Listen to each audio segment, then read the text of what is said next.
ବୁଝିଲୁ ସାଙ୍ଗ, ବର୍ତ୍ତମାନ ଆମେ ଓଡ଼ିଶା ଡ୍ରାଇଭର ମହାସଂଘ ଅଫିସ ପାଖରେ ପହଞ୍ଚିଲେ।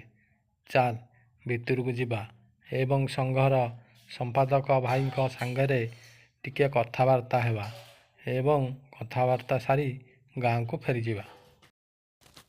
ଭାଇମାନେ, ଖବର ସବୁ କ'ଣ? କୁଆଡ଼େ ଆସିଥିଲେ କୁହନ୍ତୁ? ବଡ଼ ଭାଇ, କଥା କ'ଣ କି, ଆମେ ବ୍ରହ୍ମପୁରରୁ ଆସିଥିଲୁ। ମାର୍କେଟରେ କିଛି କାମ ଥିଲା। ମାର୍କେଟ କାମ ସରିଯିବା ପରେ ଭାବିଲୁ ଟିକେ ଆମ ସଂଘ ଅଫିସ ଆଡ଼େ ବୁଲିଯିବା। ଏବଂ ରାଜେଶ ଭାଇ ନୂଆ କରି ସଂଘରେ ଯୋଗ ଦେଇଛନ୍ତି।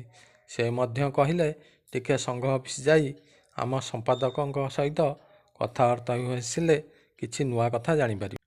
ରାଜେଶ ଭାଇ, ତେବେ ତୁମେ ନୂଆ ଅଛ, କ'ଣ ତୁମର ବୁଝିବାର ଅଛି କୁହ ତ?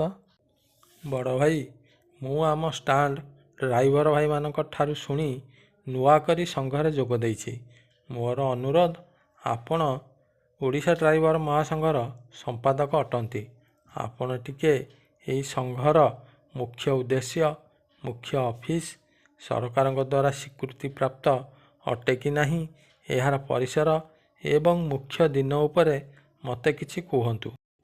ଦେଖ ରାଜେଶ ଭାଇ, ଆମେ ସମସ୍ତେ ଜଣେ ଜଣେ ଡ୍ରାଇଭର। ଆମମାନଙ୍କ ମଧ୍ୟରେ ବଡ଼ ସାନର ମତଭେଦ ନାହିଁ। ଏକତା ହିଁ ଆମମାନଙ୍କର ବଳ। ଆମମାନଙ୍କର ଭାଇଚାରାର ସ୍ୱର ଜୟ ଜଗନ୍ନାଥ। କାରଣ ଆମେ ଯାହା କିଛି କରୁଛେ ପ୍ରଥମେ ଜଗନ୍ନାଥ ମହାପ୍ରଭୁଙ୍କ ଚରଣାର୍ଥେ ହିଁ କରୁଛେ। ତେଣୁ ପ୍ରଥମେ ଆମର ଭାଷା ଜୟ ଜଗନ୍ନାଥ ଅଟେ। ଆମେ ସମସ୍ତେ ଏକ ଏବଂ ସମସ୍ତେ ଓଡ଼ିଶା ଡ୍ରାଇଭର ମହାସଂଘରେ ଜଡ଼ିତ ଅଛେ ବୋଲି ଆମମାନଙ୍କର ଡ୍ରେସ, ଖାକି ପ୍ୟାଣ୍ଟ ଏବଂ ଖାକି ସାର୍ଟ ଓ ସଂଘର ଲୋଗୋ ଏବଂ ସଂଘର ଆଇ କାର୍ଡ଼ ଅଟେ ଆମର ପରିଚୟ। ଆମ ଓଡ଼ିଶା ଡ୍ରାଇଭର ମହାସଂଘଟି ଓଡ଼ିଶାର 30 ଜିଲ୍ଲା ଏବଂ 314 ବ୍ଲକ ଓ 314 ବ୍ଲକରେ ଥିବା ସମସ୍ତ ଗ୍ରାମ ପଞ୍ଚାୟତରେ ପରିବ୍ୟାପ୍ତ ଅଟେ। ଏହି ସଂଘର ମୁଖ୍ୟ ହେଉଛନ୍ତି, ଯାହାକୁ ଆମେ ସଂଘର ସଭାପତି ବୋଲି କହୁଛେ, ପ୍ରଶାନ୍ତ ମେଣ୍ଡୁଲି। ସେ ଅଜୁ ଭାଇ ରୂପେ ପରିଚିତ।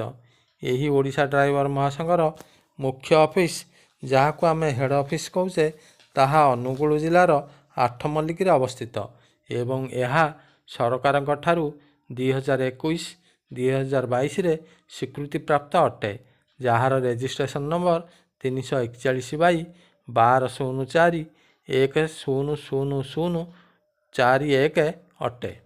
ଆମ୍ଭେମାନେ ସମସ୍ତେ ଯୋଗ ଦେଇଥିବା ଓଡ଼ିଶା ଡ୍ରାଇଭର ମହାସଂଘର ମୁଖ୍ୟ ଉଦ୍ଦେଶ୍ୟ ହେଉଛି ଡ୍ରାଇଭରମାନଙ୍କର ସୁରକ୍ଷା, ସମ୍ମାନ ଏବଂ ଅଧିକାର ପାଇବା ପାଇଁ ପ୍ରୟାସ।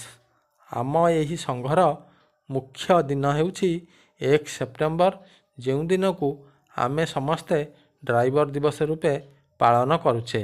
କ'ଣ ରମେଶ ଭାଇ, ସଂଘର ବିବରଣୀ ବିଷୟରେ ଜାଣିପାରିଲ ତ? ବଡ଼ ଭାଇ, ତୁମ କଥାରୁ ସଂଘ ବିଷୟରେ ଅବଗତ ହେଲି, କିନ୍ତୁ 10 ଦଫା ଦାବି କ'ଣ ଟିକେ ଆଲୋଚନା କରନ୍ତୁ। ବୁଝିଲ ମାଧବ ଏବଂ ରାଜେଶ, ସେତେବେଳେ ସମୟରେ ଚାଲିଥାଏ କୋଭିଡ଼ର ତାଣ୍ଡବ। ସେ ରୋଗରେ ଶହ ଶହ ଲୋକ ମୃତ୍ୟୁବରଣ କରୁଥାନ୍ତି। ସେ ସମୟରେ କେହି କାହାକୁ ଛୁଅନ୍ତି ନାହିଁ ଏବଂ ଡାକ୍ତର ମଧ୍ୟ ରୋଗୀକୁ ଛୁଅନ୍ତି ନାହିଁ, କାରଣ କୋଭିଡ଼ ସଂକ୍ରମଣ ହେବ। କିନ୍ତୁ ସେ ସମୟରେ ଆମ ଡ୍ରାଇଭର ଭାଇମାନଙ୍କୁ ସମସ୍ତ କାର୍ଯ୍ୟ କରିବାକୁ ପଡ଼ୁଥିଲା। ଏ ସମାଜରେ ସମସ୍ତେ ସ୍ୱାର୍ଥପର ଥିବାବେଳେ ଆମ ଡ୍ରାଇଭର ଭାଇମାନେ ସମସ୍ତେ ନିଃସ୍ୱାର୍ଥପର ପରି କାର୍ଯ୍ୟ କରୁଥିଲେ। ଏହି ସମୟରେ ଆମ ମହାସଂଘ ଆମର ହକ୍ ପାଇଁ 10ଟି ପ୍ରସ୍ତାବ ପ୍ରତ୍ୟେକ ଜିଲ୍ଲାର ଜିଲ୍ଲାପାଳଙ୍କୁ ସେପ୍ଟେମ୍ବର 1 ଅର୍ଥାତ୍ ଡ୍ରାଇଭର ଦିବସରେ ଦିଆଯାଇଥିଲା। ଏଥିରେ 10ଟି ଦାବି ଥିବାରୁ ଏହାକୁ 10 ଦଫା ଦାବି କୁହାଯାଏ। ସେଗୁଡ଼ିକ ହେଲା: 1ରେ ଡ୍ରାଇଭରମାନଙ୍କୁ କରୋନା ବା କୋଭିଡ଼ ଯୋଦ୍ଧାର ମାନ୍ୟତା ଦିଆଯାଉ। 2ରେ ହେଲା ଜନସାଧାରଣଙ୍କ ଆକ୍ରୋଶର ଶିକାର ହେଉଥିବା ଡ୍ରାଇଭର ସମାଜର ସୁରକ୍ଷା। 3ରେ ହେଲା 55 ବର୍ଷ ପରେ ପେନସନ ଲାଗୁ।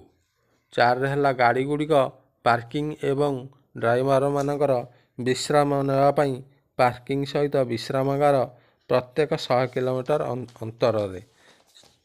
5ରେ ହେଲା ଦୁର୍ଘଟଣାରେ ପ୍ରାଣ ହରାଇଥିବା ଡ୍ରାଇଭରମାନଙ୍କ ପାଇଁ 20 ଲକ୍ଷ ଟଙ୍କାର ବୀମା ରାଶି ଏବଂ ଦୁର୍ଘଟଣାରେ ଅକର୍ମଣ୍ୟ ହେଲେ 10 ଲକ୍ଷ ଟଙ୍କାର ବୀମା ରାଶି। ଛଅରେ ହେଲା ଡ୍ରାଇଭରମାନଙ୍କର ନିର୍ଦ୍ଧାରିତ ମୂଲ୍ୟାଙ୍କନ ଏବଂ ଗାଡ଼ି ଚଲାଇବା ପାଇଁ ସମୟସୀମା ଧାର୍ଯ୍ୟ କରାଯାଉ। 7ରେ ହେଲା ଡ୍ରାଇଭରମାନଙ୍କର ଦ୍ୱିତୀୟ ସୈନିକର ମାନ୍ୟତା ଦିଆଯାଉ। 8ରେ ହେଲା ଡ୍ରାଇଭରମାନଙ୍କ ପିଲାମାନଙ୍କର ଉଚ୍ଚଶିକ୍ଷା ନିମନ୍ତେ ବ୍ୟବସ୍ଥା କରାଯାଉ। 9ରେ ହେଲା ରାଜରାସ୍ତା ଉପରେ ପ୍ରଶାସନ ପକ୍ଷରୁ ଡ୍ରାଇଭରମାନଙ୍କୁ ହଇରାଣ ନ କରାଯାଉ। 10ରେ ହେଲା ଲାଇସେନ୍ସ ପାଇଁ ଯେଉଁ 15,000 ଟଙ୍କା ସରକାର ରଖୁଛନ୍ତି ତାକୁ ପରିବର୍ତ୍ତନ କରି କମ୍ ମୂଲ୍ୟ ଧାର୍ଯ୍ୟ କରାଯାଉ। ଏହାକୁ ହିଁ 10 ଦଫା ଦାବି କୁହାଯାଏ। ବଡ଼ ଭାଇ, ବହୁତ ସମୟ ହୋଇଗଲାଣି। ଆଉ ଆଲୋଚନା ଏବଂ ଶୁଣିବାକୁ ଆମର ପେସେନ୍ସ ନାହିଁ। ଚାଲନ୍ତୁ ଏଥର ଯିବା।